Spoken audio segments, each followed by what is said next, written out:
You saw the way they did your boy Kyrie? Oh, you talking about the contract? You saw how they did Kyrie? You talking about the contract, the 3-year, 119? Yeah, Cooper Flag. That's what you want? You see how they just did Kyrie, right? Uh-huh. And you know what? I think they was able to pay him like that because he got injured. Tight. They played him. They did him so dirty. He took the contract. Right. Because there was the only team that's available to sign a Kyrie Irving if he was to opt out was the Brooklyn Nets. Right. So they did him dirty. And he probably ain't trying to go back there. Tight. They did him dirty, man. Yeah, because the situation. He coming off of ACL, and like you say, it ain't a lot of teams that got the money that were gonna pay him like that coming off of ACL. They did so he pretty much did the best thing that was, the best decision for him. That's pretty much what he did. If I'm Cooper Flag, I'm good, man. They do bad business and they shiesty, man. You supposed to pay Kyrie, man. You supposed to pay Kyrie. They didn't even want to offer him $40 million, tight. But SGA about to get 70 a year. Hell no, man. How the hell do you, man, tight? I think Kyrie is gonna be live next season. He gonna hold it down, get healthy. He gonna be live, man. Kyrie's a funny dude. He took the deal, but I think he's gonna be live. He's gonna be up out of there soon, man. And if I'm Cooper Flag, I'm good off this Nico hat. They doing some shiesty stuff over there, man. But you know, with the draft, he ain't really got no control over it. He can control it. They gonna draft his ass. Believe that. Shit, man. I'm on my Shador shit, man. We not trying to play here, man. I'm let the agent know. If I'm Cooper Flag, I'm good. And then the rumor is they trying to trade Anthony Davis. Oh, really? Oh yeah. Google that, type. Damn. Type in Anthony Davis, man. Yeah. Yeah, bring his ass back to the Lakers. They got this number 1 pick, so they feeling real shiesty now. Now they trying to come off of Anthony Davis with the Cooper Flag thing. Because I told you, bring him back to. Hey, we'll take him back. Put him back. But his ass got to play the 5 though. He got to play the 5. Ain't no goddamn sitting around that 3-point line. Your ass got to play the 5. Yo, tight. Everybody looking at Dallas like they gonna be a problem. It's about to be some really upset players in Dallas. Cause watch, with them bringing in Cooper Flag, guess what? AD gonna have to play the 5. He gonna have to play. Exactly. Well, you know what? That's the only thing about them because they got Lively and then they just okay. Why are we talking about Dallas? Okay, you see they just re-signed Gafford, right? For the 3-year deal. Overpaid. Yeah, for sure. With him coming off the bench because he ain't no starter. $20 million a season to come off the bench. Hey, NBA boy, they is getting paid right there.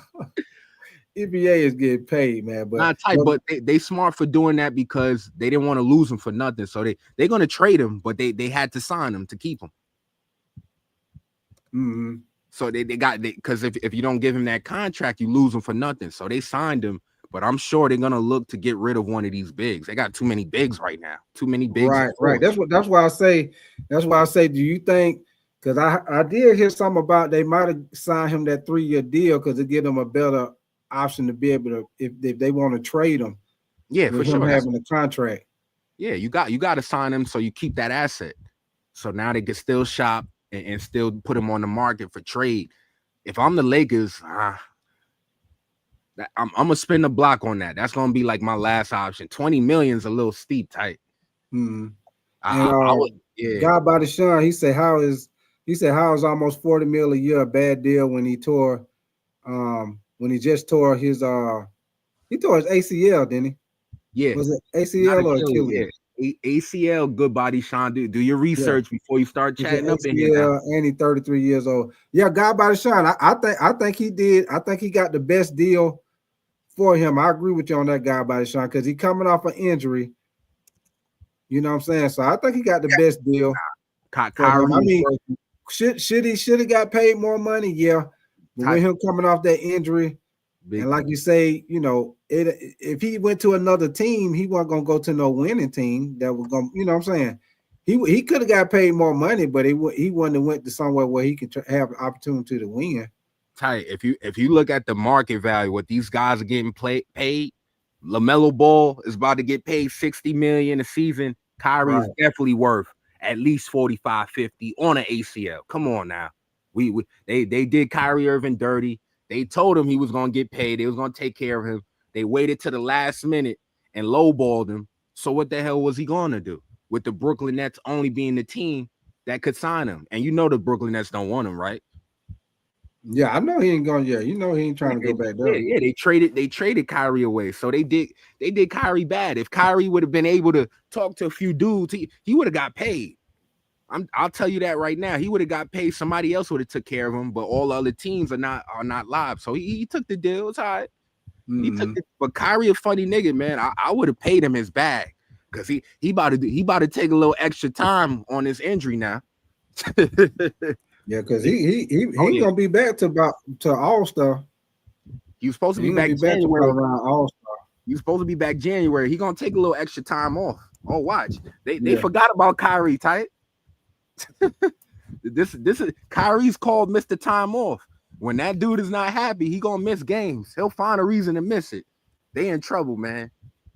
That shit about to blow up tight in Dallas. And then they trying to Anthony Davis is in Bleacher Report. Oh, you know AD tight right now. They see all this shit, man.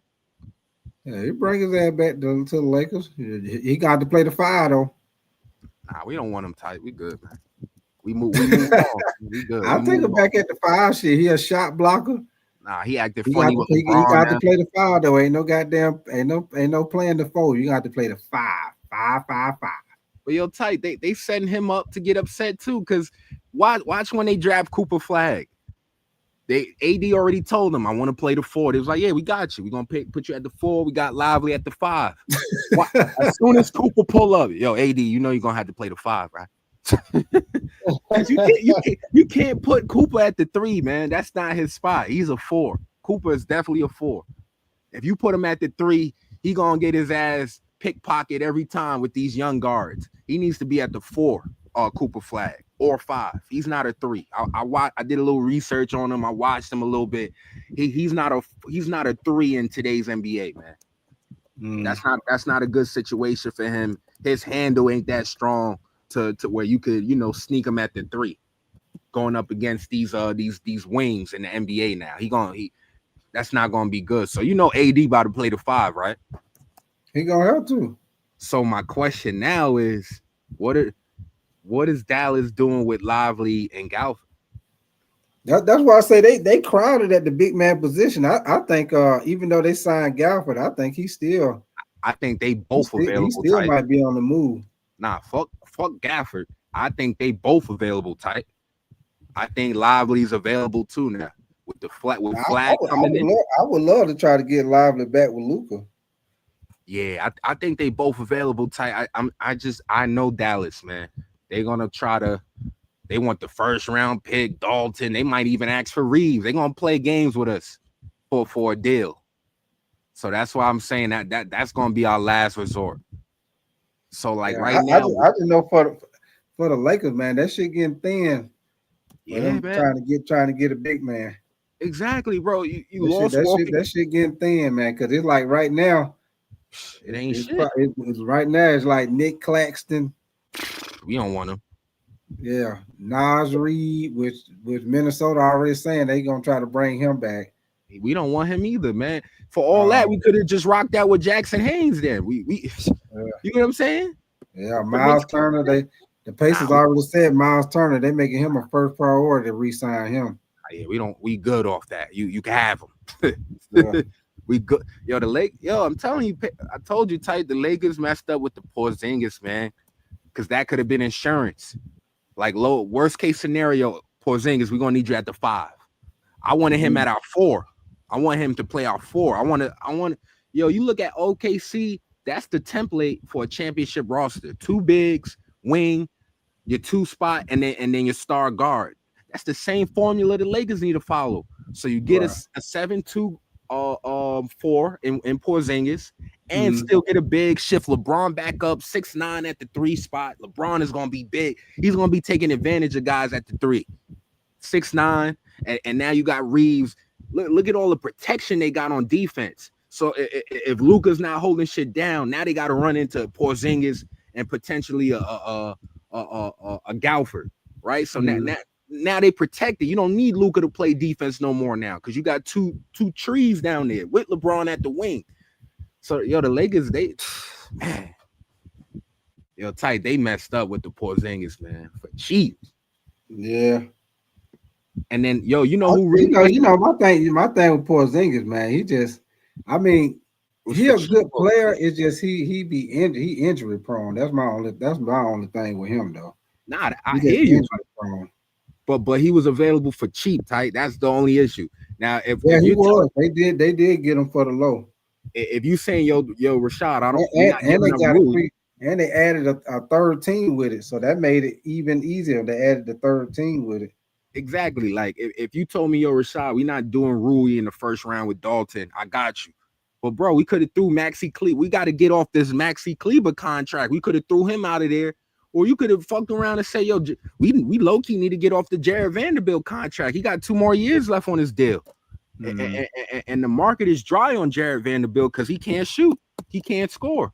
Right. So his value, like we don't got a trade partner for him. So you could have threw one of those guys and get that off your books. Now we got a little cap room to play with. But yo, I'm telling you, man, Rob Pelinka, man, this nigga, he got the job because he was Kobe's agent, man. He don't know what he doing up there, man. He got the Kobe card. Yeah, I was Kobe's agent. Tight. That's why he's there. He don't know shit about basketball. Yeah. He's showing us right now. He don't know shit. That's why Magic spent the block on him because this nigga backdooring Magic and Magic had to leave.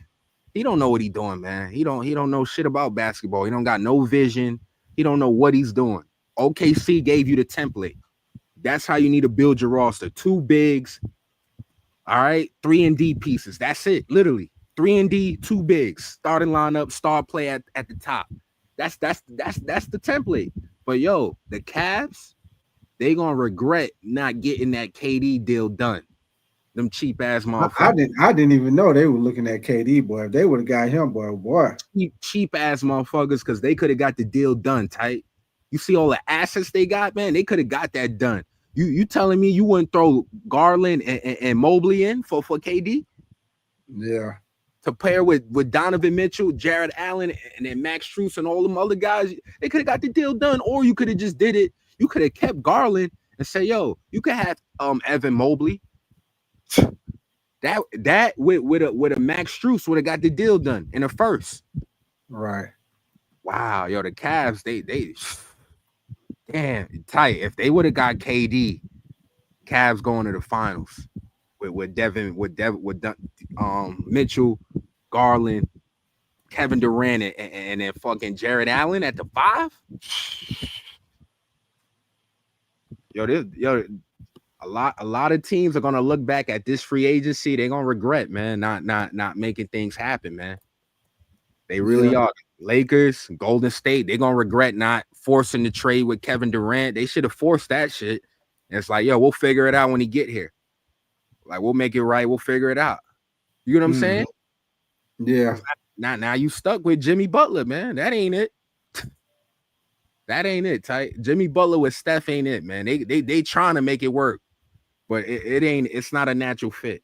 It don't work. Yeah, and Jimmy Butler, he didn't step up in them playoffs like I thought he would when Steph went down either.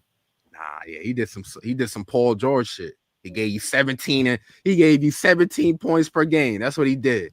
He's like, oh yeah, y'all gonna pay me that 2-year 120 million, 60 million. All right, I'm gonna give you 17. That's exactly what Paul George did. Oh, y'all gonna give me this 200 4-year? I'm gonna give you 16. Yeah, they played him. Shit, Paul George couldn't play on my team right now, tight. He stole money from the 76ers, man. You don't pay a guy like that and then he gives you 16 points per game in return. That's what we doing. Yeah. Man, let's see what else is going on. OKC. Looks like OKC is gonna run it back. Yeah, if I'm them, I'm running it back. And for some reason, they start getting the ass whoop or something, they got all those picks, man. They can make a move by the trade deadline. I'm definitely gonna run it back. But like I was saying earlier, Rashard, OKC might be the next one. They might have to dump off some stuff, and depending on if Czech take a max deal. If Czech take a max deal, because they, you know what I'm saying, somebody got to take a pay cut if they're gonna try to keep that team together. Tight, they good, man. I mean, if they don't, then eventually they gonna have to dump off some contracts just like the Celtics did. Nah, everybody can't get no max. You can't pay. You can't give SGA a max. You can't give Jalen Williams a max and Czech a max. You can't give everybody a max. That ain't gonna work. Tight. I watched their celebration, their little championship thing. Yo, they chemistry is golden, man. Oh yeah. That's what they've been saying. I was telling y'all, yo, they should go get Giannis or KD. I take that back, man. These guys, they love playing. You see the culture there. They love playing with each other. Everybody got on the mic. Everybody's showing love. They need to leave the team just the way it is. And I think that's exactly what they're going to do. They're going to pay. They don't got no problem paying Shea 70. Shea worth 70. In today's NBA, he worth 70 a year. Oh, yeah. He gonna get. That's why I say. That's why I say they ain't that's why it's good that they got all those picks, because they ain't gonna be able to keep everybody, because everybody ain't gonna be able to get a max deal. I mean, you might be able to get away with 2 guys getting a max deal, but you ain't gonna be able to pay 3 guys on the same team max deal. It ain't gonna work. It's just Shea though. Shay's the only one that's gonna get paid, because but you got your boy Chet coming up too. But he's not all NBA team. If you all NBA team, you get the super max. He's not an all NBA team, so his max ain't on Shay's level. No, he ain't gonna get what Shea get. That's what I'm saying. He ain't gonna get what Shea get, but he gonna get paid. He ain't gonna get what Shea get. He ain't gonna get no 65, 70 million. He ain't gonna get like that, but he probably gonna get 50. 30, 40, yeah. But if he makes all NBA, then OKC has a problem for sure. He's not on the all NBA team, so they good. As long as this and shit, if I'm the coach, yo, we're gonna keep you at 30 minutes. All right, we don't need you making all NBA. We gonna take care of Shea. Shea is all NBA, so he gonna get that 70 million per season. Mm-hmm. If Chet makes all NBA, then I agree with you. They got a little issue, because he'll be eligible for the super-max, and they can't do him and SGA for sure. Right. But yo, OKC, them, if you watch the press conference, they love each other, man. They love playing with one another. It makes a lot of sense why they so successful, man. It's like no egos in the way. Yeah, they respect Shea too. And Shea is young. Because a lot of time when you're on a team, everybody on the team don't kick it with each other like that. Nah, they don't. You could tell too. Sometimes I ain't gonna say sometimes. A lot of time when you be on a team, you got your little cliques that you kick it with. Exactly. Sometimes the other dudes, I mean, even though y'all practice play together, some of the time the other dude, I mean, y'all cool, but y'all don't kick it like that. Yeah, y'all ain't cool like that. Now these dudes in OKC, they cool like that, man. Yeah. Shea talked about it. They going to dinner together. They going shopping together, like the whole team. So, and then you see the way him and they coach, and it makes sense. They respect this dude, this coach. They putting the little hats on his head and shit.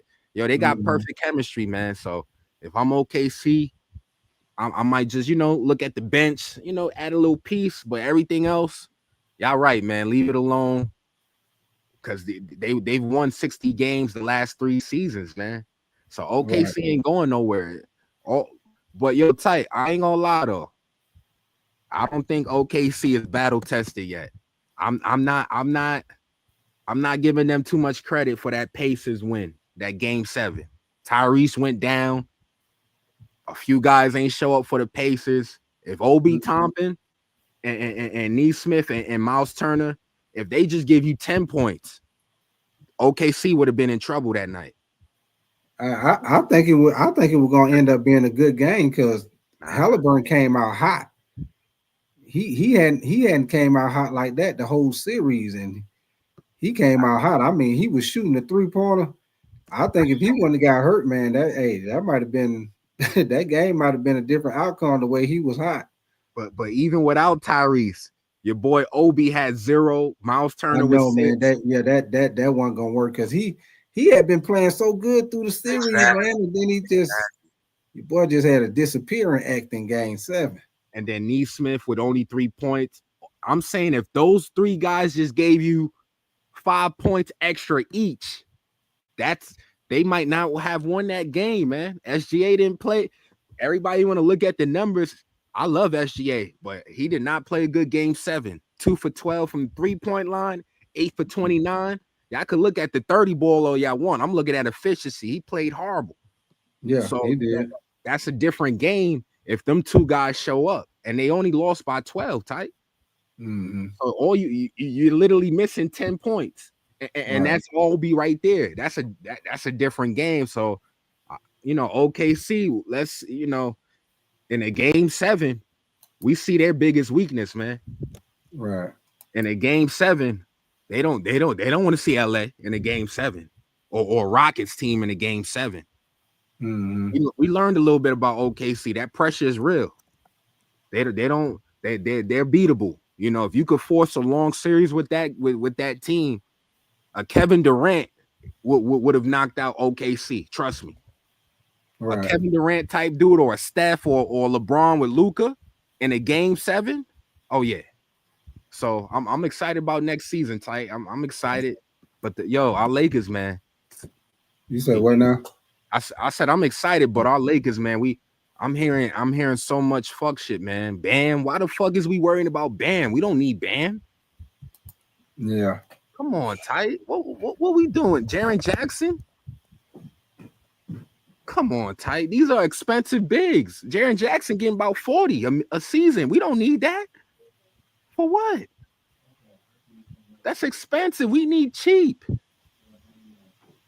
We need a cheap center, man. What are they doing, man? We gotta somebody hop on Twitter and tweet Magic Johnson, man. We need to get him back in the office, man. I don't know what Rob Pelinka doing right now. And then nah, seriously, Ty, we worrying about all the wrong dudes, expensive dudes too. Yeah. Shit, if we gonna go expensive, then I'm waiting for Jokic next season. That's it. But other than that, I don't need to be paying $40 million and then give up Austin Reaves for a big. That's a L. If they do that, I'm throwing away my Lakers jersey. Yeah, that's a huge mistake. Like OKC is showing you how to do it, bro. 3 and D pieces and 2 bigs in your front court. Why are you trading Austin Reaves for a big, man? What up with you? What's your name? Seattle Supersonic. What up with you, man? What up, boy? Yep. Appreciate you coming. Appreciate you coming through, man. What's on your mind? Yeah, y'all hear that Delta Connect supposed to get traded to the Hornets? Delta Connect. Delta Connect. Yeah, he was supposed to get traded to the Hornets. I mean, that was last season. Yeah, that was before the trade deadline, but they couldn't finish. Yeah, they were gonna trade him for the center. Yeah. We dodged the bullet there because your boy Mark Williams got he got some old ass knees for a 23-year-old. So we salute to the Lakers. He didn't pass the physical, right? Yep. Well, tight. I'm hearing that they evaluate. They did a little workout and they didn't feel good. And what that sounds to me, I watched him play. I watched some highlights with him. For a 23-year-old tight, he looked like he's 35 getting up at the court. His knees look old. Yeah. So I'm not mad at the Lakers for canceling that trade. Everybody want to get at the Lakers, but 23-year-old looking like he's 35, nah, not for a first round pick and Connect. Hey, y'all keep the conversation going. I'll be right back, man. I gotta run to the bathroom real quick. I'll be right back, y'all. Gotcha. All right. But yeah, man. Dalton Connect, man, is a really good player, man. I think the Lakers, if they were smart, you want to play him a little more to get his value up. I agree. They haven't played him enough, so his value can be a lot higher than what it is. To me, Dalton Connect, he's 24 years old, 6'6", 215, can shoot the basketball. He can shoot 40%. He's already shooting about 37. He can easily shoot 40% from the three-point line. So to me, if you're the Lakers, just play him. And now he could really turn into a really good asset. And now you're able to really get more with a Dalton Connect, a Reaves, and a first-round pick package. Now that can turn into something real nice. But the Lakers, we got a whole bunch of fake non-basketball guys in the front office for the LA. None of these guys, Rob Pelinka doesn't know shit about basketball. I think I think Los Angeles might have a good chance to win their 18th banner if they can stay healthy. Oh no! I mean, whenever you have a Luka and LeBron, you always got a chance. And they need to get a center, a good center. That's the problem. I was just telling Big Tight, the Lakers missed out on Porzingis. He was available for cheap. If you look at the deal with him going to Atlanta, he got traded for nothing. Literally a second-round pick and a dude named George Names. And I Googled him. He didn't even play for the Atlanta Hawks. He was a bench warmer for the Atlanta Hawks. So I'm looking at the Lakers right now like they crazy. Like you couldn't put Maxi Kleber and a second round pick to get Porzingis for free, for cheap. Yeah. Like the Lakers, man, like really fumbled the bag. And like we're talking about Porzingis like if he missed 80 games. I mean, he did play 42 games last season, 57 games the season before that, and then 65 games the season before that. So this whole narrative that he's gonna miss the whole season is kind of false. I mean, Kristaps Porzingis might be fit for the Hawks. Who knows? Because the Hawks already have a good big three now. Porzingis fits anywhere. If you look at the type of player he is, he's a stretch 4. He could play the 4 or the 5, and he's 7'2", 7'6" wingspan, 240.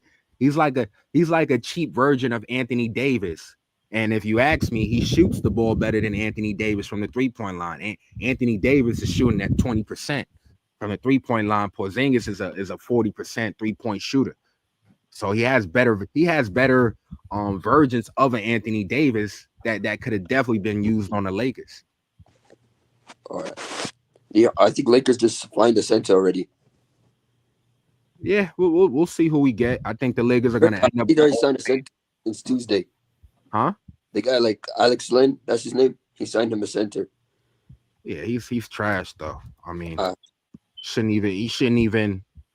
Man, don't get me started with Alex Len, man.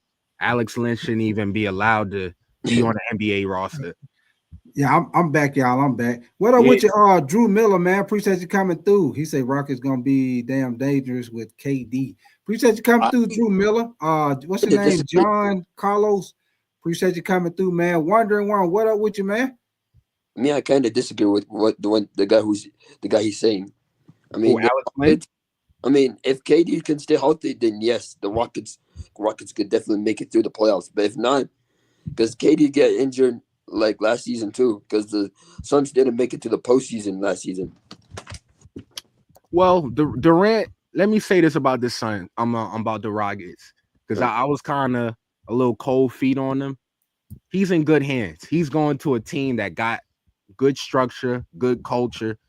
Like Durant is not a guy that's going to build that on his own. He's not a LeBron James. LeBron takes care of all of that. Takes care of the organization, culture. Durant has all of that taken care. All Durant need to do is play basketball and stay healthy. He's going to be fine. Durant. I'm not worried about Durant's health. He loves to play basketball. He pretty much plays a good majority of his games. Played 62 games last season, 75 before that. I'm not worried about him missing games. My concern with the Rockets is the point guard position. To me, you got to get a point guard. You heard like Paul George was supposed to get Paul George getting traded to Utah. Paul George. Yeah. I heard a little something about that. Yeah. The second round pick. Yeah. I heard a little something about that. Yeah. The Paul George trade. That would be smart if you're the 76ers. Mm-hmm. Big Tight wants them to see how it looks. Man, after the contract we just gave you and you give me 16 points per game, you good to go, man. If I could get that second round pick and get off that Paul George contract, I'm off of it. I got Tyrese Maxey, and then I'll see how Embiid looks, but I'm looking to get off Paul George. Paul George might be bad luck for the rest of the team. No, you're just unprofessional. Like we paid you your money and you give us 16 points and you're on the podcast.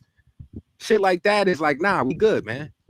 I mean, Paul George have more podcasts than field goal. Yeah, like if that's what I'm telling Big Tight. Like if I'm 76ers, first of all, they were in a good position before Paul George. Paul George was supposed to be the piece that was going to take them to the championship. And the way it looks now is he's hurting them kind of because he doesn't. I'm hearing that he had an issue playing the 4 position for him.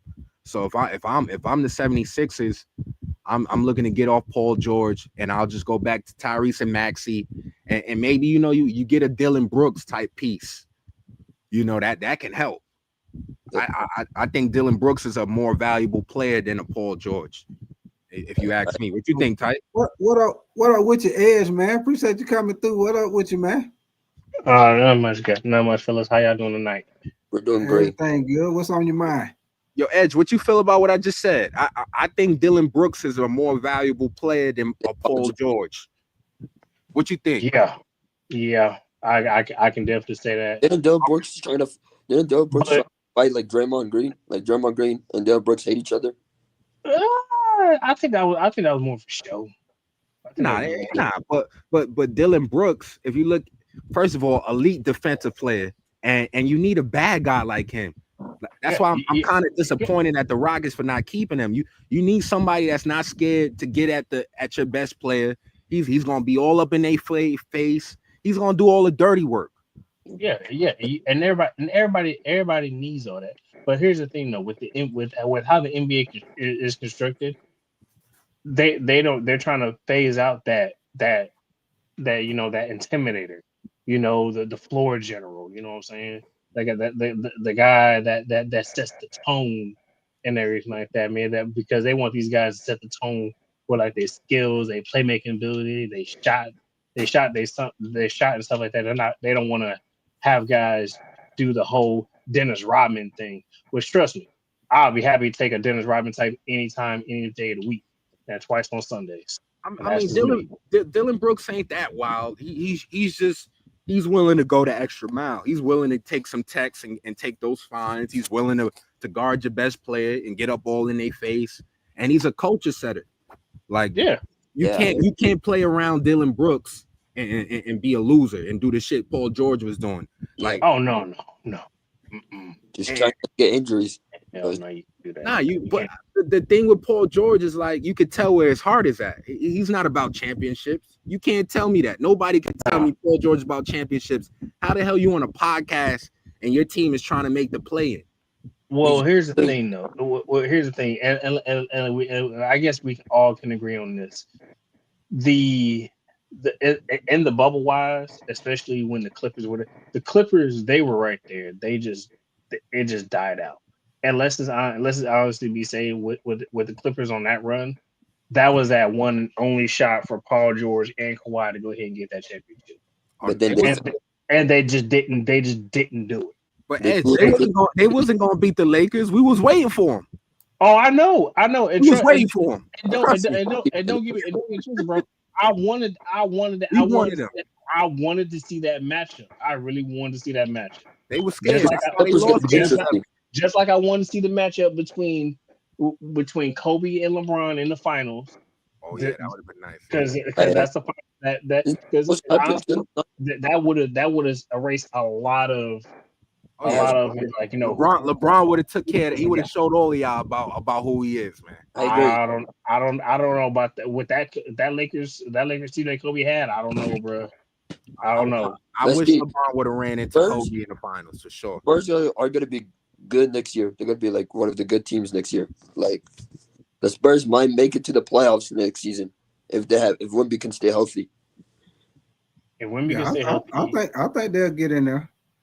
Yeah, because 9 times out of 10 they gonna draft what's his name, Daylon Harper. They gonna draft him tomorrow most likely. They a 7 seed team to me, tight. Yeah, that's what I feel. Somewhere around 6, 7. Yeah, I agree. Play in. You know, yeah, I think they're somewhere around in there, but expansion. they gonna squeeze in there though. Do you know the NBA's gonna talk about expansion soon?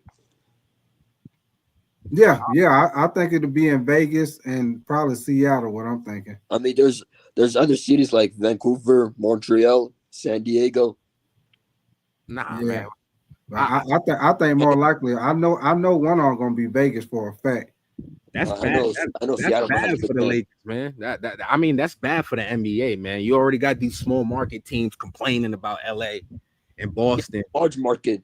Seattle has a large market.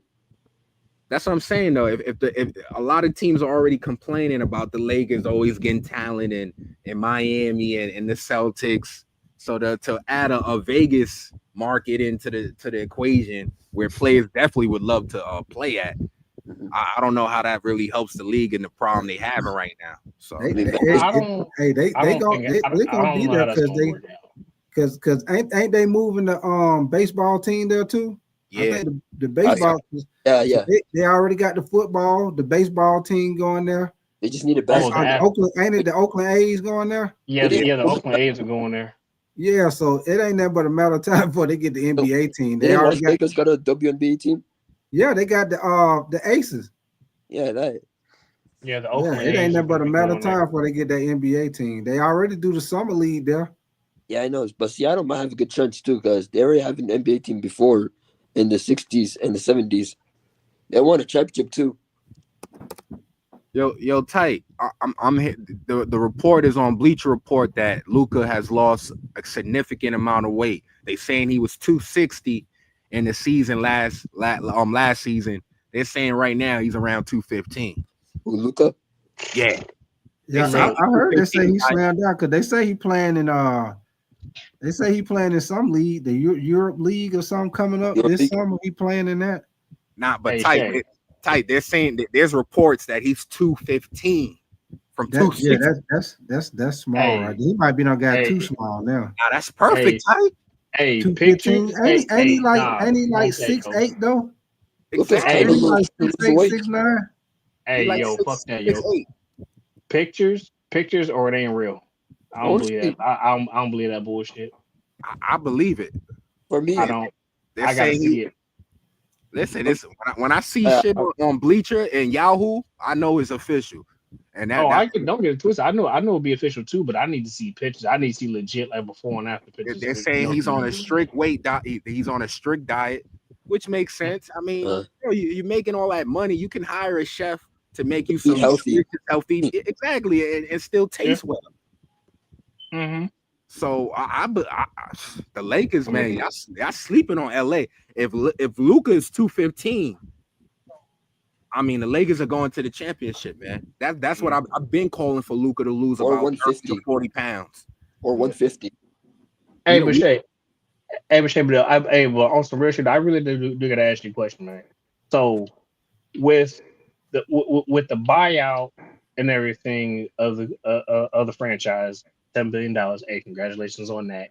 With Jeannie Buss still being the general liaison of the Lakers and everything like that. With the sale that went down, do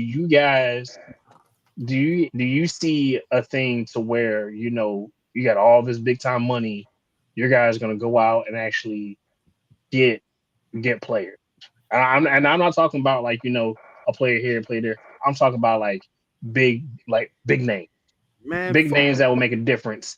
That's after the LeBron leaves. Hold up, Edge. Let me address your first point. First of all, Jeannie, she ain't controlling shit. She's the face. The minute that Magic, this new owner we got, he's with Magic Johnson. Magic Johnson is gonna be running this shit. Trust me. Like Jeannie, she's the face. She's one, she's a woman, so we're trying to show her respect. But when it comes down to showtime to make deals, Magic gonna be working this shit up in there. So well, I'm gonna tell you, Rashard, right now, the same position that she had, she's still gonna have that same position. So she's still gonna have some say so But because the guy, the owner, he override everything. But that's what I'm saying. She's still gonna hold her same position though. She gonna hold her position as long as we want her to. How's the when it comes time to make and to address your point, you talked about getting players. I guess you're saying the Lakers getting players after LeBron. I mean, the Lakers have always. If you look at the Lakers, they've always got players. It's LA. What I mean is after LeBron, because come on, everybody knows LeBron got to retire at some point. So you got to go ahead and just get ready. You guys go ahead and just get ready for that. All right, I get you guys got Luka. I get you guys got Bronny. But like I said, with the sale of this trade, there are people saying, "Hey, big time money's coming in." What big time player are you gonna bring in to pair up with Luka and Bronny James? That's what I mean. The first thing is first. If y'all looked at OKC, that should let y'all know it's a new day, man. We keep talking back to back. We keep talking about, but that's not my point. We keep talking about Kevin Durant, Paul George. Fuck Paul George, man. We got guys like Jalen Williams now. And we got there's new talent. Alexander, the best player in the team. But my point is there's new talent coming into the NBA that we're not talking about yet because we still got guys like LeBron, Paul George is left, Chris Paul is still left. Those guys are phasing out. So there's new talent in the draft. And I'm sure the Lakers are not going to have a problem with acquiring new talent. But I feel like we got to stop worrying about LeBron and KD and Steph. Like they on the way out. There's other talent. That's why I'm going to be watching the draft. I want to start looking at it's about to be a new NBA, y'all. We got new season, new era. Yeah, we got definitely a new era. Okay. We got to give these new niggas some shine now. We got to start looking NBA on NBC again. All right. You see what I'm saying? You see what I'm saying? No. I feel you because another person, when I asked this person this question, they was talking about, we can do it. We can go ahead with all this big money. We can go ahead and get it, Giannis. We can go ahead and get a Booker. We can go ahead and do this. I'm like, okay, but you got new guys coming in. What about these guys? What about the new guys coming in? Man, after the new guys, I'm like, so you literally gonna just bypass all these new guys that's coming in that can make a difference, that made a difference, that's shown a difference. Yeah, throughout this whole playoffs. Yeah, there's some SGAs out there, man. That's what I'm saying. We gotta open our eyes up to new talent, freshness, man. We still talking about fucking Paul George. He's done, man. How's the Tyrese injuries though? Huh? I said, how's the Tyrese injury? Tyrese? Yeah, how's his injury doing? Kyrie or Tyrese? Tyrese. Like even Kyrie too. Like he's on the way out as well. He has about 3 more good basketball years left. I'm looking at some new talent. I wonder how Minnesota's gonna look like next season. Who? Minnesota Timberwolves. Oh yeah, I mean that's another team that I feel dropped the ball already. Supposed to go to the final this year, but then I think with that one, I think they're gonna have to get rid of Cat. Yeah, Cat dropped the ball on that one bad. I agree for them. I mean, the Knicks already fired their head coach. The Knicks should never fire their head coach. I get why he got fired, but honestly, I don't think he should have. I don't think he should have got fired. I mean, when he got there, he got the Knicks more wins than they had before. He got him to the playoffs again, and also not only that, he got him farther into the playoffs as well. It's just that what was Tibbs' biggest thing? Not using his bench. We understand that.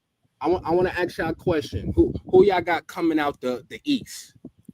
Who do we have going to the final out the East? And then we'll get to the West. But I want to hear everybody point on the East. Who was your team to go to the finals for the East? For me, I have made a discuss. I think either Cleveland. No, pick one team. I think Cleveland might go to the East because if they can stay healthy, because last season they were the favorite to go to the Eastern Conference Final, but then somehow they lose because due to the Donovan Mitchell's injury, Darius Garland, Daniel Gafford's injury, and so on. I mean, and Evan Mobley has an injury too. So if they all can stay healthy next season, then yeah, they might go to the Eastern Conference Final. Edge, who you got going to the finals for the East? Well, I'm a Heat fan, but he ain't gonna go anywhere anytime soon. That's just me. So honestly, with the way Boston constructed, I can actually see Indiana possibly. Indiana, interesting. Yo, Ty, Indiana, who Kyrie's you got? injured, so it's gonna be an easy win for either Cleveland or New York. I'm gonna say for me, I'm gonna say because they don't have no injuries, and I think I'm gonna say the Knicks, man, because they don't have no injuries, and if they get a better bench, if they bring everybody back, no injuries, they get a better bench. The Knicks will have a real good shot. Yo, but who's the coach? Who's the coach? Who's gonna be the coach? That's gonna be the biggest. That's the number one question right there, though. That's the only reason why I didn't say the Knicks is because of coach. I need to know who the coach is. What about Denver? Denver's worse. They fired their head coach and their GM. Now, we on the East right now. We're gonna get to the West. But the Knicks, they're gonna get a coach. There's some good coaches out there. Mike Brown definitely knows what he's doing. He was with Golden State when they were winning championships. But not Jason Kidd. Jason Kidd declined fuck Jason Kidd. He hasn't won a championship. Mike Brown is a more established coach than Jason Kidd. He's won championships with Golden State. He even helped the Kings get shit going with Fox until they fired him. So they're gonna get a coach. We're not worried about the Knicks getting a coach. Right now they interviewing Minnesota assistant coach. What's his name? Micaiah or something like that? Yeah, Micaiah. They wasting time interviewing coaches. They should be looking at Mike Brown or Mike Malone. Simple. Those are and that's what's crazy. I don't even think they talked to neither one of them yet. That's what's crazy.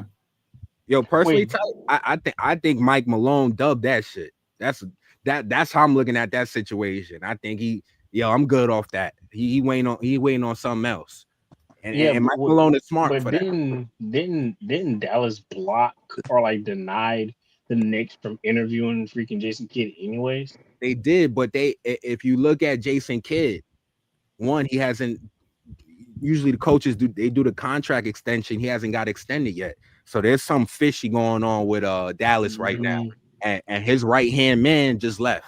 So Jason, I'm not big on Jason Kidd. He hasn't done anything, and he's coaching Dallas. Any coach would have looked good coaching a Dallas team with Luka and Kyrie. So what about Denver? We about to get to the West. Okay, we're gonna go to the West. Yeah, we about to go to West. My pick for the East, we all sleeping. I got the Celtics, man. Y'all sleeping on the Celtics, man. Tatum's hurt though. Tatum's hurt. Yo, tight.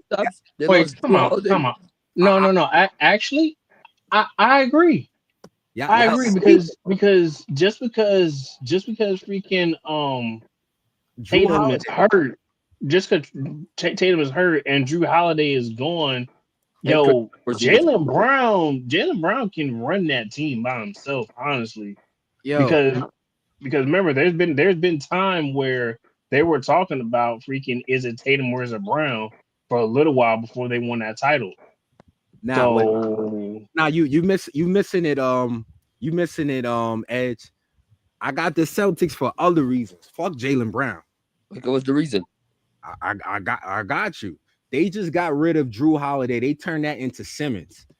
Simmons is one of the best 3-point shooters in the league. And I did some research on him. He's shooting 9 threes a game. He fits exactly what Boston wants to do. Boston is a high volume 3-point shooting team. And he attempts 9 threes a game and he's shooting 40%. All right. So he's going to fit in perfect. And he gives you 20 points per game. That's an upgrade. Everybody looking at Jrue Holiday from the Bucks. What he did last season was awful. 11 points, 35 from the 3, and he only averaged 1 steal. So this whole Simon's gonna get him more offense. But Jrue Holiday, he do a good job playing defense. What up with the Sean G, man? Appreciate you coming through, Sean G. Tough puppy. Appreciate y'all coming through, man. What's your name? Gerardo? I have a Dylan the Villain Brooks. What up with you, man? But yeah, man, I think they gonna. But they got different guys that they can use for defense. So I think they'll still be all right because they still got Peyton Pritchard. They still got Derek White. But from what I'm hearing, they say the Celtics ain't through yet. Tight. They say they're probably gonna try to move somebody else too. Tight. They in the draft right now. They making moves to get in the draft. Brad Stevenson is this dude is smart. He knows what he's doing. He's getting the team younger. He already got the team a lot younger, getting Porzingis up out of there.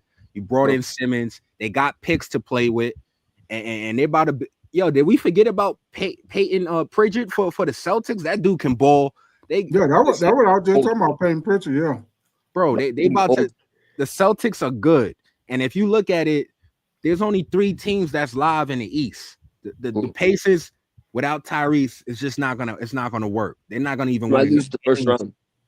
Nah, I'm not saying first round, but finals, no. All right, so it's just the Knicks, Orlando, and Detroit. Cleveland already showed you they're pretenders. They gonna win games in the season, but they got some guys that's scared to play. Because everybody talking about injuries with Cleveland. They had some ticky-tack injuries. You just saw Tyrese. He got up in a game 7 with a strained calf. That's somebody that's really about that. They a fucking sprained toe with all the resources they got. He could have played. They already showed y'all they pretenders. So it's really Detroit, Knicks, and who else I said? Knicks, Detroit, and Orlando. And Orlando. No way, you missed. Hey, Cleveland gonna be there. Nah, if they bring everybody else, they bring everybody back. They're gonna be there. They're a good defensive team. What they talk about trading Garland anyways? Yeah, I've been hearing them talk about that because he just had surgery on his toe. So they proving my point. They saying everything I just said. They believe that in the front office. Why are they trying to trade Darius Garland then? Because he's charming, man. He's not a guy that's going to show up for you when it counts in the playoffs. He had a bunch of bad games in the playoffs. The only guy that really showed up was Donovan Mitchell, and we know what he's about. He beat OKC when they had Westbrook, Carmelo, and Paul George. He beat them with Rudy Gobert, so we know Donovan Mitchell's about that. But Evan Mobley, Darius Garland, come on, man. They already showed y'all they don't give a fuck about winning. They miss big games. Tyrese just hopped on the main stage. Hey, Rashad, you gotta look at it though, man. Them boys, they were hurt, man. What about they were hurt? And you see what just happened with Tyrese Halliburton when you try to go out there. And you hurt, man, because a lot of people were saying Tyrese Halliburton, one that hurt, and I think me and you even said that when we seen how he played in Game 6, we felt like he wasn't that hurt. Did and but come to find out he was. He probably was. That Game 6. He probably was on them good painkillers. But tight. But that show. I earned Tyrese. He earned a lot of my respect because that shows me he really about that. Tyrese earned my respect too, though. He won it. He's a dog. He wants it, and you can't win. I don't give a fuck how many points you average. If you don't got that dog in you, you're not gonna win a championship. It's that simple. But they have Pascal Siakam. Siakam? Yeah, the champion for the Toronto Raptors. Man, don't get me started with Siakam, man. He's a nice play. He's a nice player. I ain't gonna disrespect him, but there's a lot of guys they put up numbers in the season, but we see who's really about that in the playoffs. So this is why we can't just always look at talent or the best team. We gotta really. The Pacers, personally, I feel bad for them. If they were able to get something nice, I could see them. They're just not going to have enough. But I'm looking at Detroit, Orlando, and I think by the time the Celtics are done, they're going to be right in the conversation. Whether it's with Jaylen Brown or Giannis. I think the Thunder might. I keep trying to tell you, Rashad, Giannis ain't going nowhere, man. Tight. Giannis by the trade. Giannis want to bet. Giannis will be up out of there by the trading deadline. I have a question. You ever been in a relationship with somebody and the shit is it's already over, but y'all still trying to hold on and make it work? Yep. That's what that is. That's what that is. Don't worry, tight. You gonna see. He's gonna be I'm gonna tell you the only difference is Rashad. Giannis put asses in the seat. If Giannis leaves, it's gonna be same thing like when your boy LeBron left Cleveland. The goddamn sales is going down the toilet. Tight. Give Giannis 10 games to play with Kuzma. He trust me. With Kuzma, give him 10 games. Yeah. I'm gonna get up out of here, man. I love y'all though, but I'm gonna get that. I promise you, Tight. We could bet whatever you want. He will be out of there by the trading deadline. You know what Giannis say though? You know what Giannis say? If he doesn't win the Bucks next season, then he might leave the Bucks soon. He's leaving by the trading deadline. He's holding on. He's been there for a long time. I get it. We all with the Bucks though. It's like, think about it. If you was married for 20 years, the relationship starting to fall off, you ain't gonna just leave. You're gonna try to make it work, but he gonna see. Trust me, Tight. Let him play with Kuzma for 20 games. Watch. Let's see the West though. We're gonna talk about the West. I'm telling you, man, Milwaukee already done shut. That's why they ain't talking about Giannis getting traded no more. Milwaukee already shut that shit down. They say Giannis ain't going nowhere. What up with you, Jocelyn, Sean G, man? What up with y'all, man? Real Jedi. Nah, bro. I think Giannis is going. I think as much as I respect Giannis for staying and wanting to be a home guy and got him his championship in a small market to show that small markets he can do it. He's gonna be gone, bro. He's leaving. Thank you, y'all. You know what he is? Look. The Bucks. So y'all think he will not be playing for Milwaukee at the beginning of the season?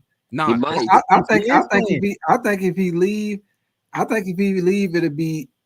it'll be next season. He's gonna be in Milwaukee this year. Deadline, Tight. Trade deadline. He's gonna start. He's gonna play a few games. By the trading deadline, he will be available. When's the trade deadline for next season? Trade deadline is like, I think it's around what? All-Star? All-Star break. Yeah, it's right. Yeah, around about that time. 26. Tight. Give him 20, 30 games with Kuzma. He gonna go right up to that front office. Yeah, this ain't gonna work, y'all. That's all. Just let him play with Kuzma for 30 games. And then they trying to trade for him. Hey, you gonna see? I'm gonna be right here on the channel. I wouldn't even play with Kuzma, man. I don't mind Kuzma, but I wouldn't play. Why with Kuzma. I don't want to play with Kuzma, bro. His numbers, his numbers look good, Kuzma, but he's really a bum if you get on that court with him. I mean, he could play with Whippy in the Spurs, though. Huh? Yeah. But that's Spurs. You don't need Spurs, man. You need all time, all the way around, bro. You don't need Spurs. You need to be consistent. Yeah, and that's something that he's not. Kuzma doesn't have an offensive game. He's one of those guys that put up his stats, and if you look at his stats, you're like, "Ooh, that's a nice piece." Get on the court and just see how Kuzma play. Look at the dumbass shots he takes. All right, this is why the Lakers got rid of him, and everybody then forgot. He put up 20 with the Wizards, and everybody, "Oh, Kuzma's nice." And then what he did for Giannis? He put up 0 points in a playoff game. So just give Giannis 25 games with that dude, and then come talk to me Tight at the trade deadline. I promise you he's out of there. Bobby Portis, Tight. Kevin Porter Jr., Gary Trent Jr. That's who he gonna win the championship with? Tight, he's out of there. He ain't winning no championship. So Tight, he's leaving. He's just giving them. He's paying Milwaukee respect. They're telling him, "Yo, we're gonna figure it out. We're gonna find something." He's gonna give him a chance to figure it out. If you look at the assets they got Kuzma, Lopez, Portis, Kevin Porter, Gary Trent Jr. You're not getting another star player to get with Giannis with that. Yep, I agree. Right? So like, just enjoy Giannis for 20, 30 games, and by the trade deadline, he's out of there, Tight. It's that simple. What if Giannis doesn't want to get traded from the trade deadline? Because I know he's not. I know he wants to stay with the Bucks until the very next season. Guys, if he wanted to stay, he would have never came out with the report about thinking about leaving. What marriage you been in where a wife is like, "Hey, I might want to leave and look somewhere else"? If she's already doing that, she's gone. You get what I'm saying? So just because she's not saying nothing, don't mean she not looking, Tight. Come on, Tight. I mean, I hear what you're saying. He came out. All I'm saying is, so why he do that? If Giannis leave, who you get to come to Milwaukee? Damian Lillard. Dame is hurt. I know, but he's gonna. Dame gonna miss the whole season. Yo, shout out to Jrue, man. They got to put asses in seats. We talk about a business now. Giannis leave. That's the Bucks' problem. If Giannis leave, they gonna be burning jerseys out there because ticket sales going down. Hey, ticket sales going down. Everything going down. But tight. When have you seen a star player have to stay with they run the show, man? Look at Kevin Durant. Yeah. Like if they want to leave, they're leaving. That's on the organization to figure out. Left 5 times. Exactly. And he forced every single one of them trades on contract. That's how the NBA works. The stars, they run the show. Like I agree with you on that. I'm just saying if he wants out, he's out. The Giannis situation, I believe it when I see it, man. Tight. Because he means so much to that franchise, man. If he leave, it is a wrap. No, it is a wrap. Who they coming to the game to see if Giannis leave? Who they coming to see? Listen, that's if I'm the Bucks, go get 5 first-round picks for Giannis, or you go get it. He's under a contract until 2027, 2028 season for Giannis. But listen, y'all. Giannis, he already came out and said, "I'm thinking about, other options." Like, just think about it as a relationship.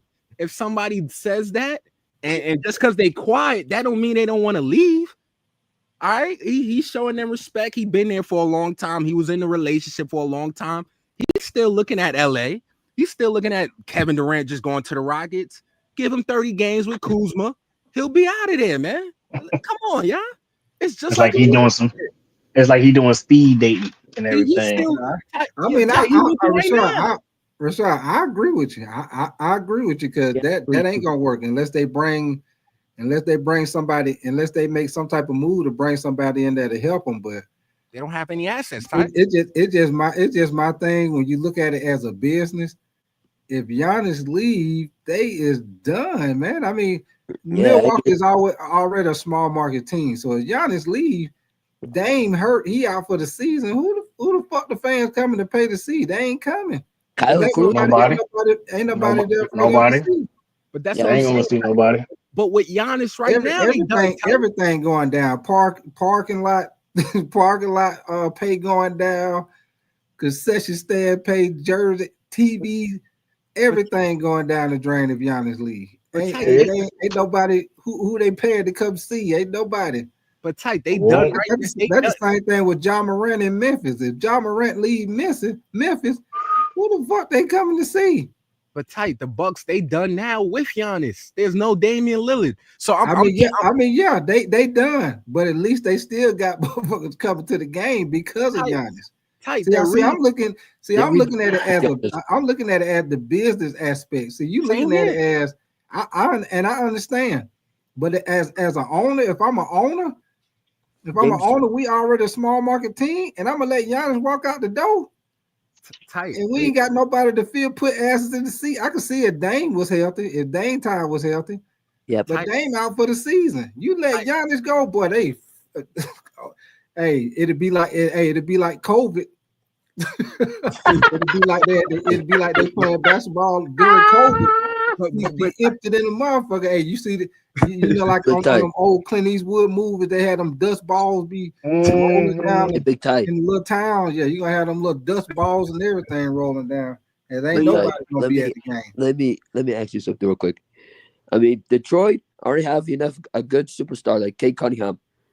I mean, compared to their 2024 season, the Pistons only had like 14-68 loss due to their low performance. But then now if they couldn't beat the Bucks, they might have just take the 5th seed, the Pistons. Wait, but hold up, tight.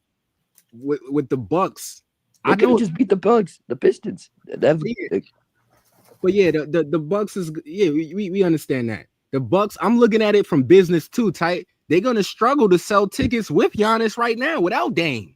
Like they're gonna have some empty seats now still. Did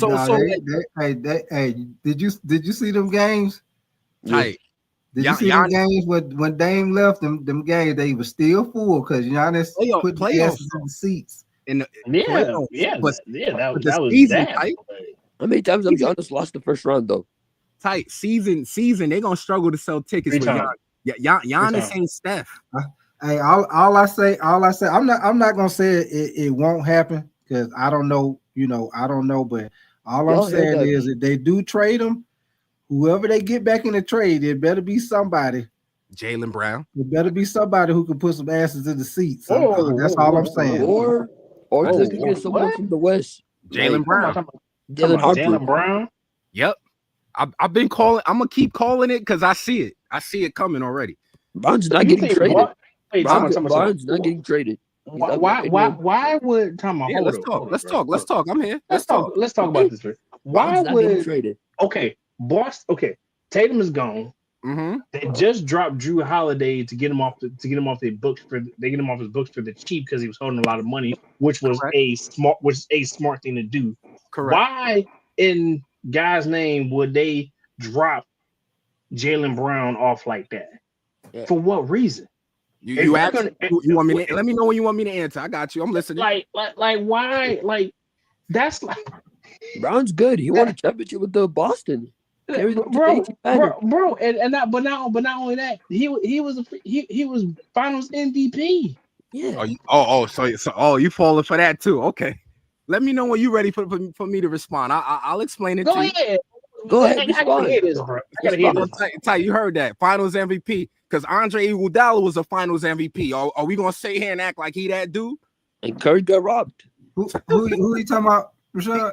Ty, he just brought up that Jaylen Brown Finals MVP, and I'm telling them Andre Iguodala won one. Are we gonna act like Andre Iguodala? KD won both. But all right, I'm gonna explain it to you. First of all, there's already rumors about Brown, so they already proven my point. They paid him. They paying him $300 million. All right, that's almost $70 million a season. He's not worth that. If he was worth that, they should have been able to beat the Knicks for those 2 games. Jaylen Brown showed you without Tatum, he's not. They were down 3-2. But look, I'm explaining it to you. He already showed you he can't. So you mean to tell me you're gonna pay $300 million for a guy that can't win 2 games without Tatum against the Knicks? But you know who can do it? Giannis. Let me tell you the difference between Giannis and Brown. I'm gonna tell you right now. It's what's the difference? I'm gonna tell you right now. It's simple. We're gonna keep it simple like pound cake. Jaylen Brown, 22 and 5. All right. Giannis, 30 and 12. Simple. That's it right there. 30 and 12. They on the same contract. Hey, that right there, huge difference right there. They got to give me. They got to give. If I'm giving up Giannis, you got to give me more than Brown. What? Shit, I give you a little first round. I ain't doing no goddamn. I ain't giving up doing no even swap. Nah, yeah, you right, tight. You got to give me. You got to give me Brown and something else. Yeah, like 2-3 picks. You get 2-3 picks. Yeah. I'm protected. Shit, the Bucks better be happy they getting anything, man. What you mean? They small market, like they. I mean, this it ain't the market. It's Giannis. You gonna get. They gave up what 4 first-round picks for Desmond Bain. Giannis, you got to listen. The Kevin Durant shit just showed y'all. They better be. If Jaylen Brown is on the table, they better go eat. All right, you ain't. This my kitchen, man. You ain't finna come to the kitchen and make your own menu. If Jaylen Brown is on the table, you better be grateful for that. It's the Bucks. This ain't LA, tight. This ain't Miami. Nobody wants to come there. Okay, it's not that. But here's the thing, though. Boston got championships. So wait. So I'm here's my rebuttal to that. So you trust Jaylen Brown to lead a team without Jason Tatum over Giannis, who already did it without others. Giannis has won a championship without another top 5 player. Jaylen Brown. That's true. That's true. He has, but Jrue Holiday is a defensive. Jrue Holiday was defensive guy, and Chris Middleton, he was at the right place at the right time. And Chris Middleton he wasn't even a top 15 player in the league, or Jrue Holiday. So we see Giannis's handle. Giannis with all the talent that the Boston got, Giannis could take this team to a championship without Tatum. Yeah, I said it, without Tatum. And then you bring Tatum back with Giannis? Oh my God.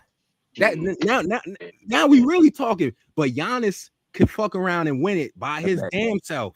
Jaylen Brown can't do it. He couldn't win 2 games against the Knicks. Okay. I mean, yeah, That's true. that Those Brady were winnable games. That being Pritchard, he could cook. Tatum won them some games. He got hurt. Brown, if he's worth $300 million, he should have won that series for you. Unacceptable. So they proving my point. They already got him in trade rumors, and they're saying the reports is on Bleacher Report for the right deal. He's available, and the right deal is Giannis. And it's simple: 22-5. Jaylen Brown, right? That's his numbers. Giannis 30-12. It's that simple. I think I can hold this. And are they pushing off Damian Lillard? Oh, Damian Lillard's out. They're not gonna get shit. He's gonna be another Bradley Beal. I think that he's gonna get brought out. Yes, I do. Damn, You talking about this year? Bro. I don't mind Damian Lillard, man, but that's kind of halfway. You talking about this year, Rashad? No, I'm not saying this year. When he comes back, I don't think Damian Lillard's gonna be the same. He's gonna be like a James Harden, and he's getting $65 million. I think the Bucks will buy him out, and he'll be free to walk. You're not gonna be able to trade him. So they screwed with Lillard already. I think they stuck with him. Who with Lillard? Mm-hmm. But that's what I'm saying. They're gonna lose Giannis before Lillard gets back. So by that, when Giannis is gone, they'll probably buy him out. They'll buy out Damian Lillard. He's done. He knows he's done. Did you see Damian Lillard when he got hurt? He wasn't crying or anything. That boy, he's paid. He's good. It's like he knew. He knew he's good. Exactly. He don't give a fuck. There was rumors he didn't want to play with Giannis. It wasn't working out. There was already rumors about them two not really.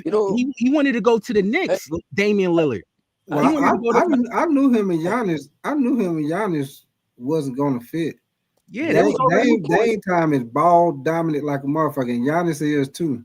Yeah, it wasn't even working out. So and see, when you got two guys that ball dominant, one of them need to be able to play without the ball. Exactly, and you can't have that.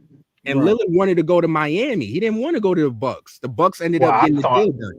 I thought he was going to go to Miami, man. Because that would have helped. That like I said, I'm a Miami fan. Oh wait, and let me stress this out. I'm a Miami fan before LeBron James got there. I gotta put that out there because people gonna look at me like, oh, so you LeBron guy? No. You good? You good? I gotta make sure I gotta say that because if I'm not talking to a real basketball guy, I say that's what he's gonna immediately think. My rule is if you pick your team before the season, you could go with whoever you want. Well, you can't be switching your team in mid season. Bro. Pick your team before the season. You could pick whoever you want. Nah, bro. I've been Miami since Wade County, bro. Okay. So you real then. You real then. Rookie Wade, Marquette Wade. and that's why Jimmy Butler, he did all that fuck shit when they did Damian Lillard. Because for me, wanted him to come here. Bro, don't get me started with that, though. Don't get me started with that, man. But I'm just gonna let it go. That's what I'm saying. Yo, my listen, I think the Bucks, they're done tight. Like Damian Lillard. What guy Damian Lillard was the happiest guy I ever seen tear his Achilles. Go watch the replay with Damian Lillard. And game he looked at his leg and he walked out of there. He was fine. He did. Tyrese was crying. Jason Tatum was crying. Kyrie, you saw Damian Lillard was good. Yeah. I'm trying to tell you. He got his money. He did have his money. He don't want to play with Giannis. He don't give a fuck about Giannis, man.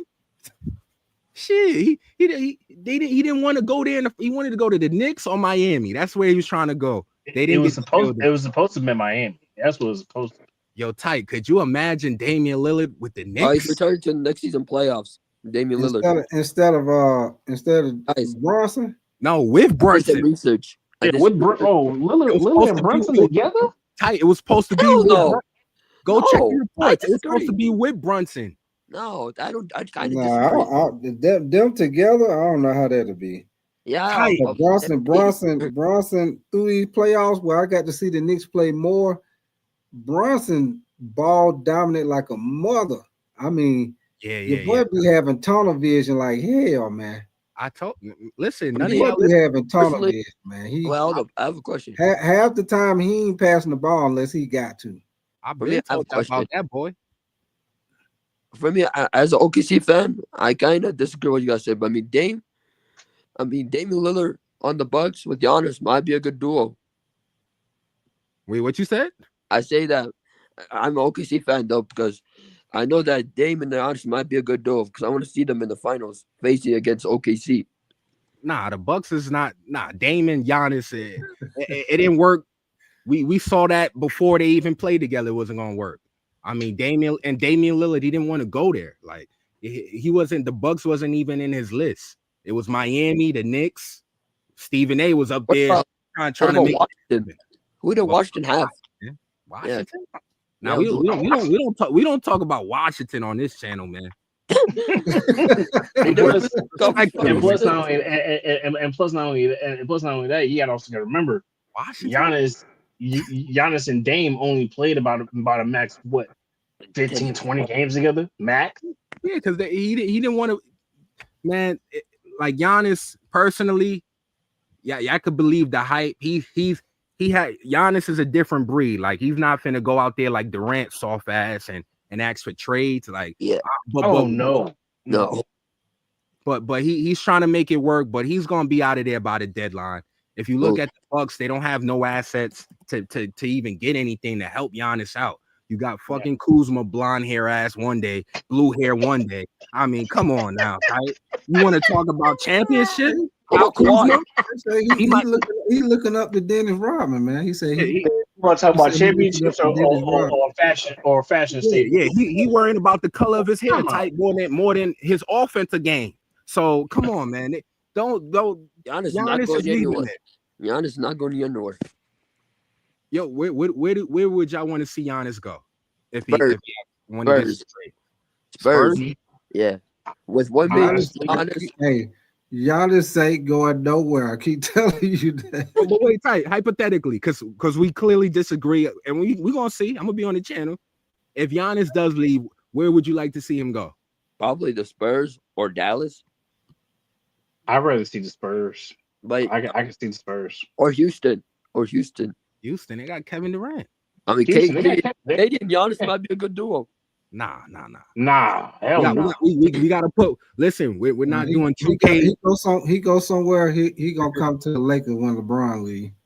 Tight. He on some Max Kellerman shit now. We gotta put realistic trades. For real, man.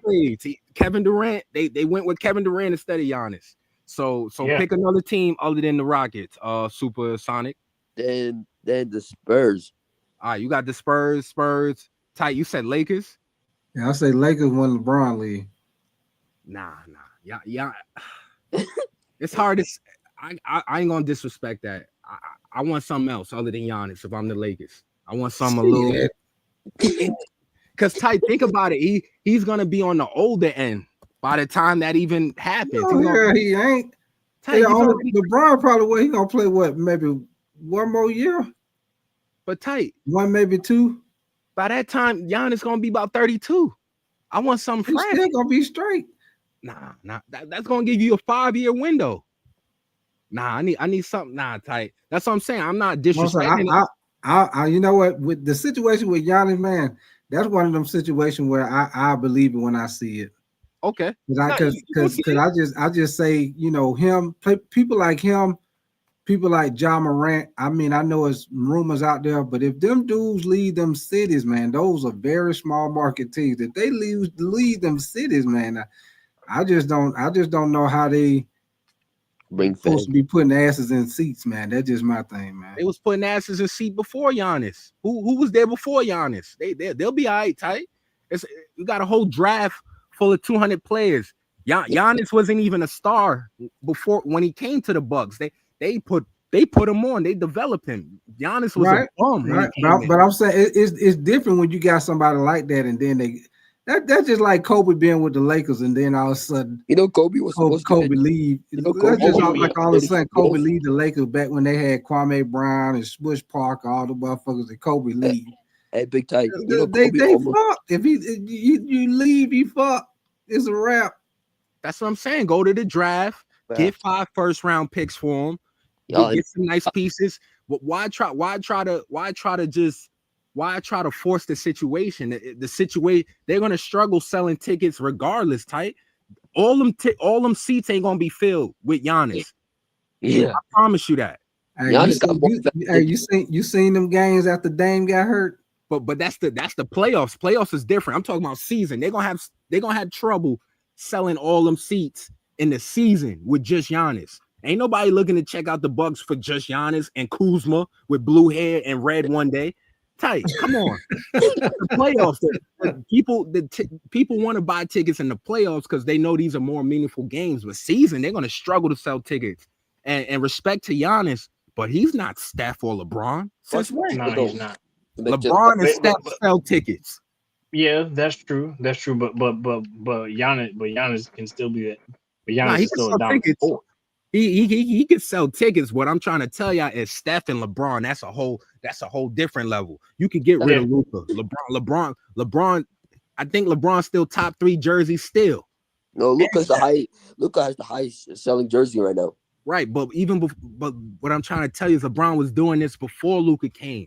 When LeBron went to the LA with Ingram and Josh Hart, number one, tickets went up to like 30,000 with LeBron. Didn't LeBron also go to the same year, like going to the Lakers? But what I'm trying to tell Big Tight is like Giannis doesn't have that appeal. Like people ain't just trying to see him play; they looking to see him play in a championship team. This is not a championship team. They're going to lose money regardless, Tight. That's what I'm trying to tell you. This is not a championship team. Without Lillard? Do you know the NBA? Yeah, I agree with everything you're saying. All I'm saying is, Tight, you buying a ticket? All I'm saying is that if he get traded, you buying a ticket, Tight, for the season? You taking your son or daughter to a season game? If they playing the Lakers. Thank you. Thank you. Hello. That's but this my thing, man.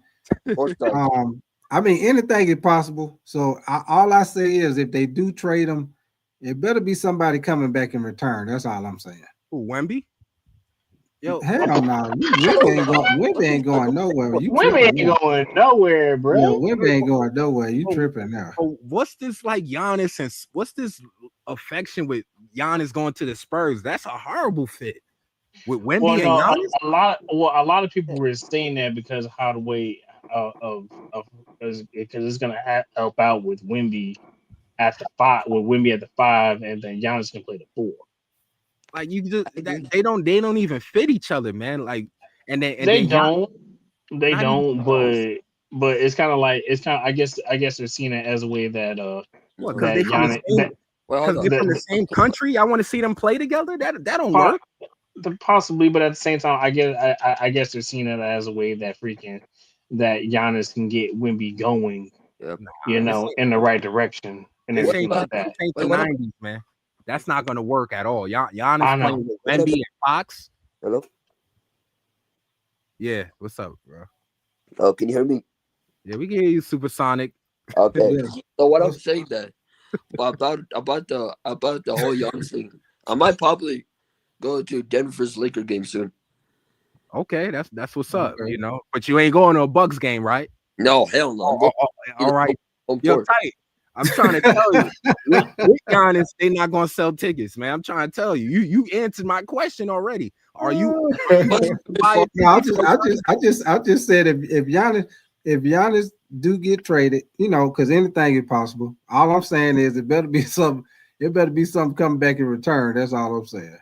I'm on the Bucks website. I ain't saying it's got to be, top 3 player, but it better be somebody. It better be somebody halfway decent coming back. That's all I'm saying. With some picks, it better be somebody. He ain't getting traded for the bullshit. He got to be somebody coming back in return. I'm on their website right now. They got tickets on sale right now. Which one? The Bucks games? Yeah. I'm on their site right now. They got tickets for sale. What about OKC? Are there tickets on sale too? Okay. Hey, how much are them tickets, bro? Man, they got tickets on sale. Go check. They got tickets on sale now. So my thing is, if you're struggling to sell tickets with Giannis right now, then they better off just trading him. You could get 5 first-round picks for Giannis. Oh yeah. Oh yeah, Once you get that, it better be a definitely. player too. Because if Rudy Gobert can go for fucking 4 or 5 first round, whatever the fuck they did picks to go to Minnesota, yeah, y'all can definitely get that. And I don't even think Rudy Gobert is even that good a defensive player anyway. Nah, he not. It's business. Everything he do got to be right there at the basket. If it ain't, he ain't no good. It's business though, y'all. Like even the Desmond Bain, we're not even looking at that trade properly. Like they had to put extra picks in there to take the Caldwell Pope contract. It wasn't all for Desmond Bain. That's what I'm saying. We got to really break down these trades properly. Like everybody keeps saying 4 picks for Desmond Bain. Nah, they had to throw a little extra compensation for Caldwell Pope. He played horrible last season, and he's getting $20 million. They were trying to get off his contract. Exactly. So that's where the extra little 2 picks came in. It's really 2 picks for Desmond Bain. Hey guys, I have a quick question. I have a quick question to all of y'all. What's up? Which Wizard team is better, the Bullets or the Wizards? Supersonic. I love you, brother. We don't talk about the Wizards on this channel. We talk about championship winning teams, winning organizations, man. You could talk Clippers, you could talk LA, we could talk Rockets, Dallas. Rashad, you crazy. Talk 76ers, Cavs. We can't talk Bulls. We cannot talk Wizards, Pelicans. Bro, I saw how he tried to slip that in there too, man. We're talking about the Bullets, bro, for real. Hey, Superside, don't listen to Rashad, man. Go on and say what you want to say, man.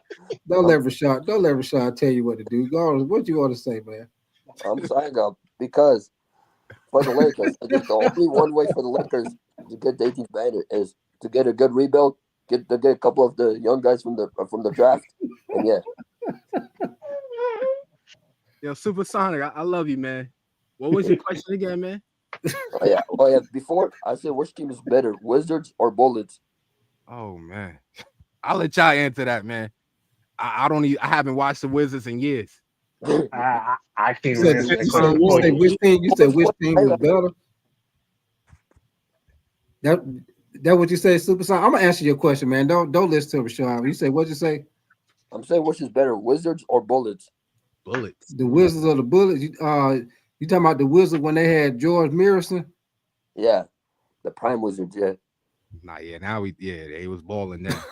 Hell yeah. I don't know, dog. I went for Seattle.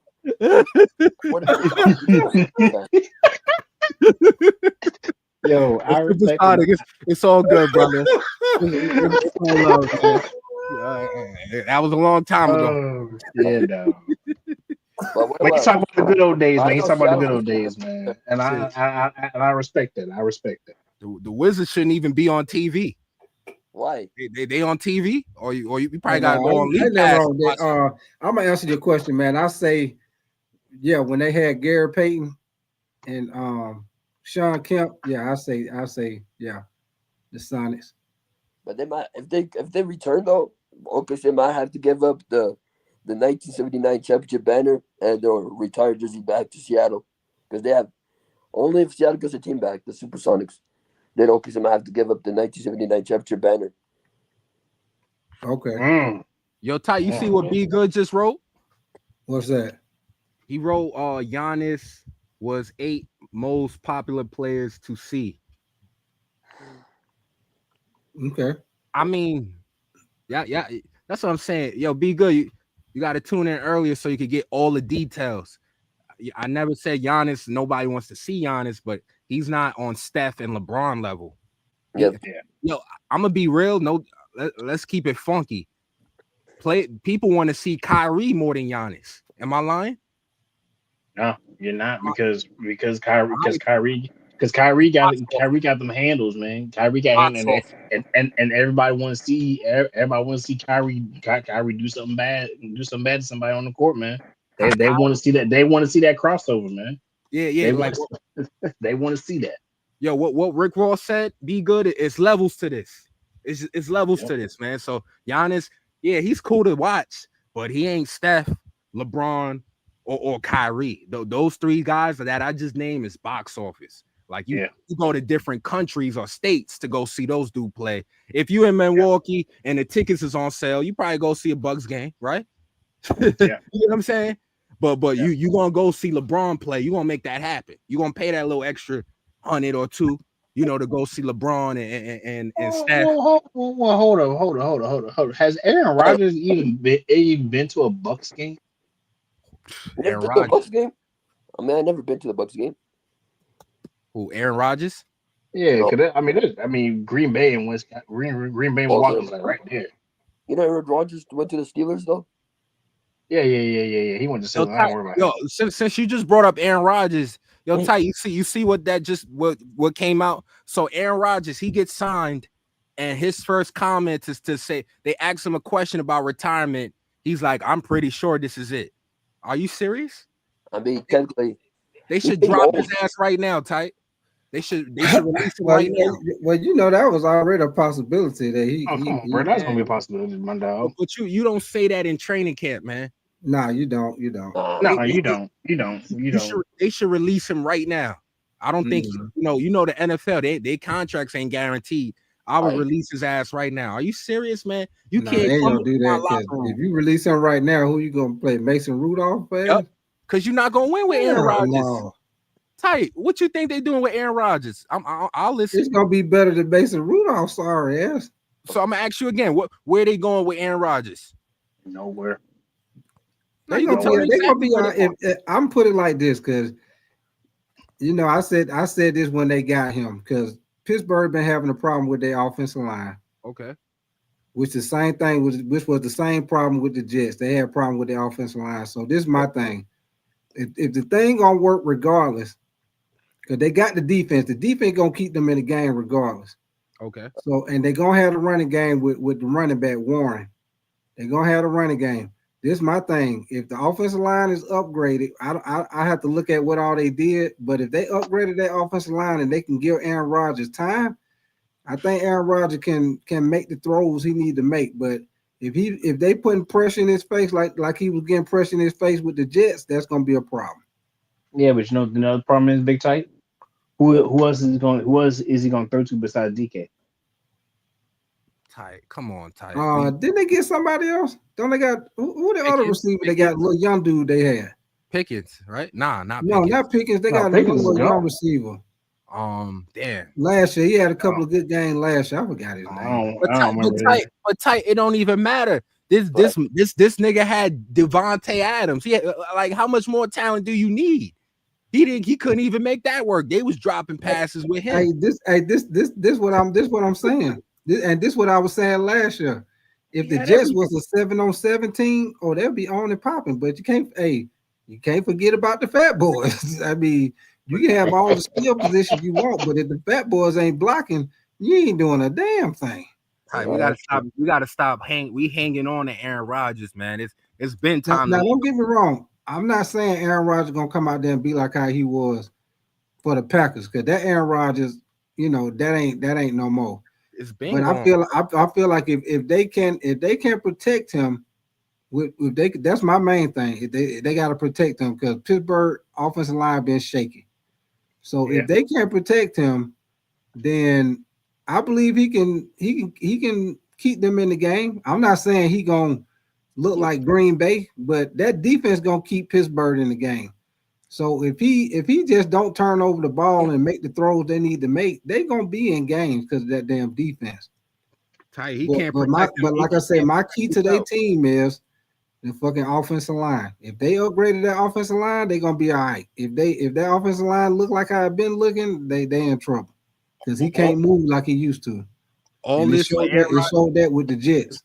All of this for Aaron Rodgers to play great. All of this, we got to do all of this for Aaron Rodgers to be successful. That's my whole point.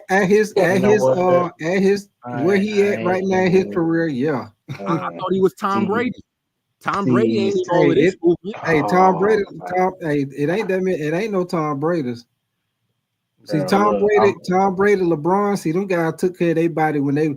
See, an old guy told me one time, if you take care of your body when you're young, your body will take care of you when you get older. That's true. Guys like LeBron, guys like Tom Brady, see, they took care of their body when they were younger. And they had luck on their side because if you peep game, LeBron ain't had no serious injury. Tom Brady only had that one injury one time when he was out. I think he hurt his knee or something. But besides that, Tom Brady, and they made a rule after pretty that. much was healthy every season. Besides that, so those two things you got to look at. They didn't have no like injuries like that where it kind of caught up with them as they got.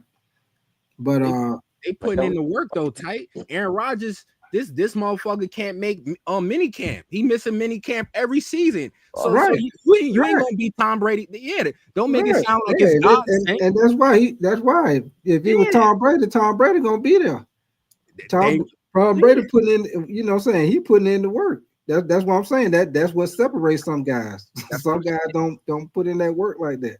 And he messes up your locker room. And he already messing up the locker room, talking about retirement. This is it. What type of shit is that, man? You make the team wait 2 months for you to sign, and the first thing you do is say, "Yeah, this is probably it."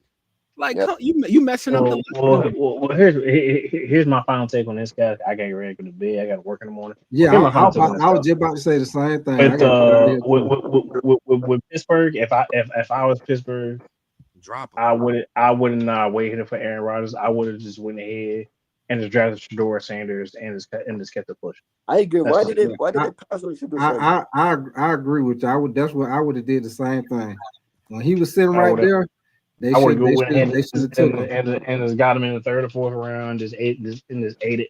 Just ate him and good to go, man. Just get Shedeur Sanders. Start the season off with Mason. Start the season with Mason Rudolph. See how he does. Let the kid sit. And if he gets bad enough, put the kid in. Let's see what the kid can do. The kid flourishes, and hey, Shedor's a starter, and Mason Rudolph, you second guy. So yo, Edge, you know what my grandma used to tell me? Because we keep asking about this Shedeur shit, right? If everybody ain't want him, we gotta ask ourselves why that is. Everybody ain't. There's a whole bunch of people that didn't want him, so we need to start asking why that is, and we gonna find out. Brother, I'm gonna say right now. I would love to explain it right now, but that's another show for another tape with Big Tight. All right, so the next time I see you, I'll be here. We'll get on that subject, and I'll go ahead. I'll help you break that down for your boarding style. I'll break it right. I'll break it down for you too. I got you. All right, bro. Hey, I appreciate that, dog. Hey, good holler at you. Hey, Seattle, bro. Hey, great talking to you, Big Tight. Hey, bro, keep doing what you got dang doing, bro. Hey, everybody that's in the chat, yo, Big Tight, he doing his thing. Hey, make sure you like, share, subscribe. Hit the all notifications. Shout out your channel before you go. Shout out your channel too before you go, man. Oh man, yo, so I do a show with my boy Twine. We call it the 704 Charlotte Bound Show.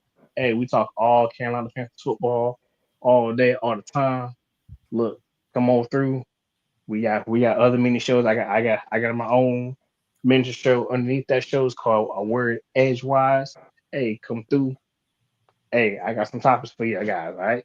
Hey, I'm gonna hit y'all up later. Hey, Sean, hey, bro, when I come back and I see you, we're gonna break down that Shedeur Sanders on why he didn't get picked. Oh, I'm Luka up here. I'm here on every show. I'm number one. Okay. all right, bro. I got you, dog. I got you, bro. Wow. You'll see me. All right, bro. All right, bro. Well, I'll see y'all later, man.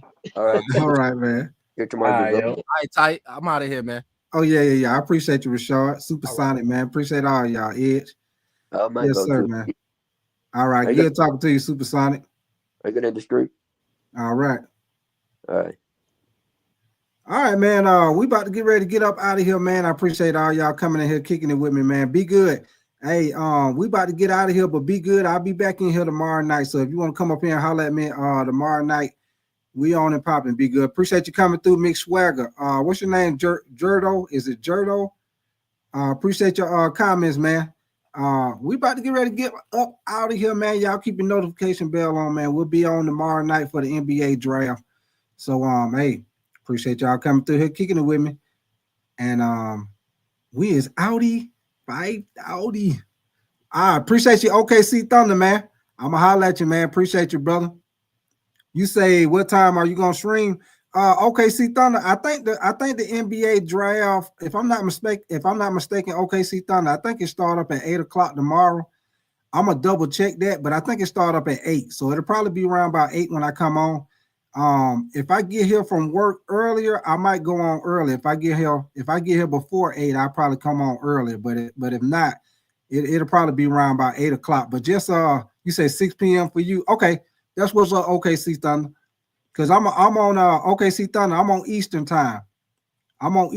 So whatever time is 8:00 for you. I mean, whatever. I'm on Eastern time. So, but just keep your notification bell on OKC Thunder, and you should you'll see it. You say you in the West. Okay, gotcha. Okay, OKC Thunder. Appreciate you, man. Just keep your notification bell on, and just you'll see when I put my thumbnail up. But like I say, keep your notification bell on, man. You'll see it. But I look forward to talking to you tomorrow night. OKC Thunder for sure, man. Mick Swagger. Appreciate y'all for sure, man. We is outie. Bye, outie.